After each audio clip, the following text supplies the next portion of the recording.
Guys, welcome to my YouTube channel है सबैजनालाई good morning and नमस्ते सबैजना आरामै हुनुहुन्छ होला तपाईहरु है म पनि आरामै छु आज माघ 29 गते आज चाहिँ अन्त हामी चाहिँ आज बन्तल खन्ने भनेर निस्क्यौं है घरबाट खानासाना खाएर अब अहिले दिउँसोको चाहिँ 12 12:30 जति हुन आँट्यो होला अनि हामी चाहिँ अब गम्मुट समुट लगाएर जानुपर्ने हुन्छ जंगल 1 गते बेनी जानुपर्ने हुन्छ है माघे मेला कि के भन्छ रोन्दै 1 गते मेला भन्छ हैन त्यो जानुपर्ने हुन्छ है 1 गते सो त्यसकै लागि अलिअलि तरुल भन्नु हामी दुई जना छौं खानासाना खाएर लाग्यो अब बारी हेरी जंगल नाम्लोम लिएर जानुपर्ने छ किनभने भरे अहिले फर्किँदाखेरि चाहिँ घाँस पनि लिएर आउनुपर्ने छ कति एक बारी गाई छ एउटा मात्रै राखिराख्नु थियो हामीले चाहिँ यस्तो खन्ने दुईटा लगेको थियौँ है भरे बोक्नु भारी हुन्छ भनेर एउटा मात्रै लाग्यो एउटा चाहिँ यहाँ छोडिराख्नुपर्ने छ कोठमै अनि अगाडि पनि आउनु सक्नुहुन्छ माघे मेला है सबैजना रमाइलो हुन्छ आउनु सक्नुहुन्छ तपाईँहरू पनि हामी हुन्छौँ अन्त लागिसक्यो ओह्रालो अब हामी लाग्यौँ अब बन्तल खन्नुको लागि गइसकेको छौँ हामी दुई भाइ सो यसमा चाहिँ यो बोरामा चाहिँ हाम्रो कुटेको ताल छ है माटो तान्ने चाहियो अहिले अनि हाम्रो घर छेउमा चाहिँ यहाँ घर बनिँदैछ एउटा है ल छिर्नु दाइ आयो भनिदिनु न छिर्नु दाइ हौ कस्तो हुनु ल सानो दाइ मेन मिस्त्री चाहिँ उहाँ हुनुहुन्छ है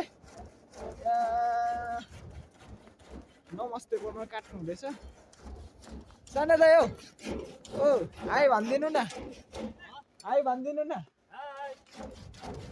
ल हाई भनिदिनु भयो उहाँ हाम्रो छिरिङ दाइ चाहिँ लाजले है छिरिङ दाइ चाहिँ लाजले नदेखा कि नदेखा भन्नुहुँदैछ अनि श्वेता मेरो साथी रोमन दाइ हुनुहुन्छ के को लान्छ हौ त्यस्तो लानु हुँदैन सो हामी दुईजना मात्र जाने प्लान बनाएको तर यहाँनेरि अर्को एकजना थपिन्छु भन्नुहुँदैछ तर नलाने हामी नलाने सोचमा छौँ है किनभने भरे भन्ने बेलामा एकजना न त दुईजनाको मात्रै काम हुन्छ तीनजना गएपछि के हुन्छ भने भरे तरुल भागमा लगाउँदाखेरि कम्ती हुनु सक्छ है त्यसैले हामी दुईजना मात्रै जानुपर्छ ल यहाँ चाहिँ चिया काट्ने मेन मान्छे चिया काट्ने हुनुहुन्छ है अनि डान्स पनि खतरा गर्नुहुन्छ टिकटक आइडी रोमन के गुरुङ त छ कालिङ गुरुङ कि के त छ यस्तो छ होइन रोमन गुरुङ सर्च गर्नु होला है उहाँकै प्रोफाइल छ आइहाल्छ भेट्यो त अनि हेर्नु सक्नुहुन्छ उहाँ खतरा डान्सर है डान्स चाहिँ खतरा गर्नुहुन्छ पछाडि मान्छे आउनुहुन्छ चाहिँ बाइकमा मलाई लाज लाग्यो क्या यस्तो लाज लाग्यो लखर जानुपर्ने हुन्छ हामी जङ्गल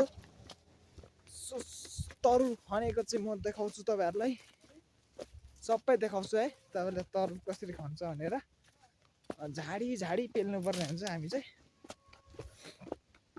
किन जङ्गल जानुपर्ने हुन्छ त्यसैले सो सबै बारीको यो डाँडादेखि चाहिँ यस्तो बबाल भ्यू देख्छ कि यहाँदेखि ओह्रालो वाह क्या नजारा है ना यो के भन्छ यसलाई मगर गाउँ भन्छ है यो माथिकोलाई चाहिँ मगर गाउँ अनि यो तल भित्री यहाँ तल पुच्छरसम्म भित्री अनि यता पारी देखेको चाहिँ सुन्तले यहाँ माथिको चाहिँ अलिक सुन्तले त्यहाँदेखि यहाँ तलको चाहिँ पराले भन्छ होला सायद के हो थाहा भएन त्यहाँदेखि पारीको त्यो डाँडा देखेको चाहिँ नामसालिङ डाँडा त्यहाँदेखि पारीको त्यो घरै अलिअलि घर देखेको चाहिँ हाम्रो इलाम बजार, त्यहाँदेखि ऊ पर गोदक माथि डाँडा टावर भएको मूर्ति डाँडा, अनि सो हामी यता यहाँदेखि ओह्रालो लाग्नु पर्ने। अब हामी जङ्गल, यस्तो अप्ठ्यारो बाटो छ है। एक मिस्टेक गइयो तल खोल्सामा, त्यस्तो चाहिँ अप्ठ्यारो छ यहाँनिर। लडिसकेँ म यहाँ। आइ आइ आइ आइ आइ आइ यस्तो डरलाग्दो लडिसकेँ गाइस म होइन। अब लडियो के गर्नु, अब हार मान्नु हुँदैन, हिँड्नु चाहिँ छोड्नु हुँदैन हो। अरू अरू कुरा त्यस्तै हो, हिँड्नु चाहिँ छोड्नु हुँदैन। यो बारी पनि हाल्दै है यस्तो के छैन। यस्तो आयो बाटो चाहिँ, यस्तो पाहाडमा कसरी हिँड्नु है। म झन् यसरी एकपट्टि फोन, अनि यो यतापट्टि कोदालो सोदालो बोकेर हिँड्नुपर्ने बाटो छैन क्या हो। बाटै नभेटेको अवस्था। हामीले यहाँनिर जङ्गलमा आएर अब कताबाट जाने भनेर हामी डिसाइडमा छौँ। यता भित्ता के होला हौ, फर्किसक्यौँ यहाँनिर बाटो नभेटेर। नराम्रो पछारिए मात्रै म यहाँनिर, झन्डै मेरो पनि ढाड खुस्क्यो। यता ताईको चाहिँ हिजै झापाबाट फर्किँदाखेरि ए त्यता यता दाइको चाहिँ हिजै झापादेखि फर्किँदाखेरि झापामा उफारेर बसमा आउनु भएको रे। अनि उफारेर चाहिँ ढाडै सड्क्यो भन्नुहुँदै थियो। आम्मामामा लडेर मरिन्छ होला हौ।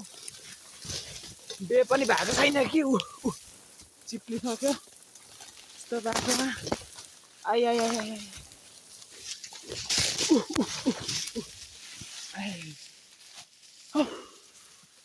गडिसकेँ है म यहाँनिर। बाटो चाहिँ यस्तो, राम भगवान्। यो चाहिँ पहिला 1 साल 3 वर्ष जति भयो होला यो सबै गोलिया बेचेको थियो यहाँनिर। त्यतिखेर चाहिँ चिल्लै थियो।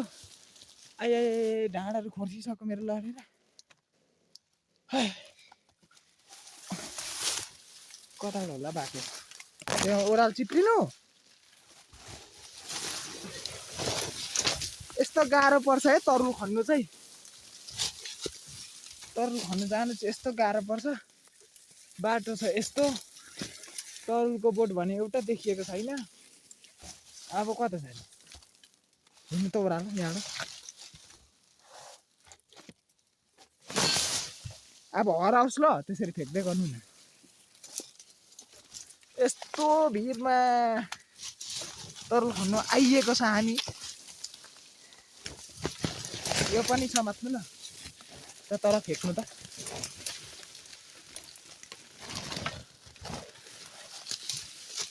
यस्तो पाहामा भिरमा यहाँबाट चिप्लेर लडियो भने गइयो। आउनु त्यस्तो दाइ यहाँ पहिरो झरेको रहेछ। अन्त हामीले यहाँ बेलो चाहिँ यत्रो भेटिसक्यो है।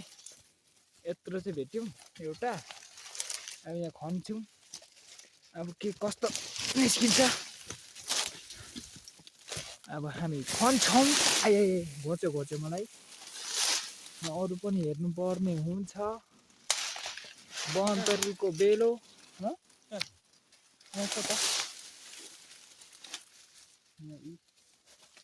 पुरा फाट्छ कति दिन्छ।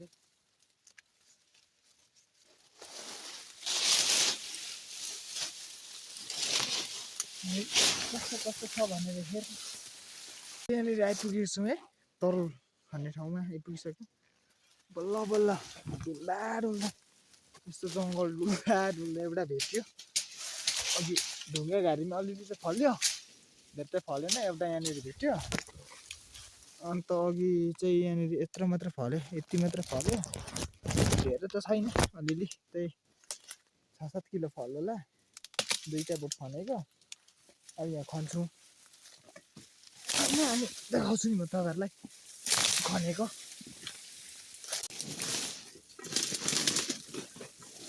है त गाइस सुरु गरेँ है त मैले तरुल खन्नु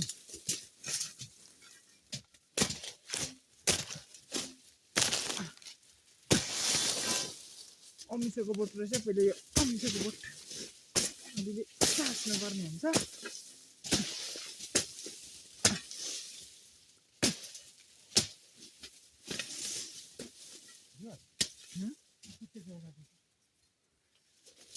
बनतरुले हो नि यहाँ त ढ्यागुर पनि निस्क्यो त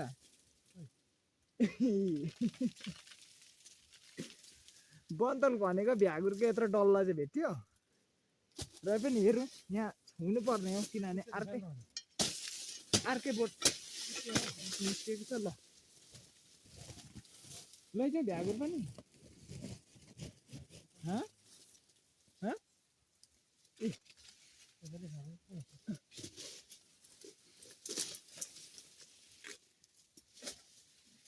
पहिलाको मेन खानकी चाहिँ यही है पहेँलो हुन्छ है यो चाहिँ भित्रबाट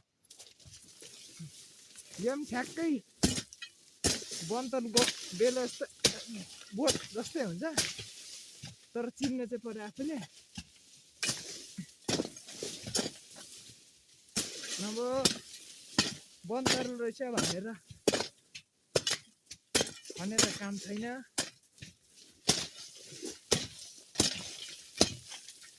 यस्तो साह्रो पर्छ यार बनतरुल खन्नु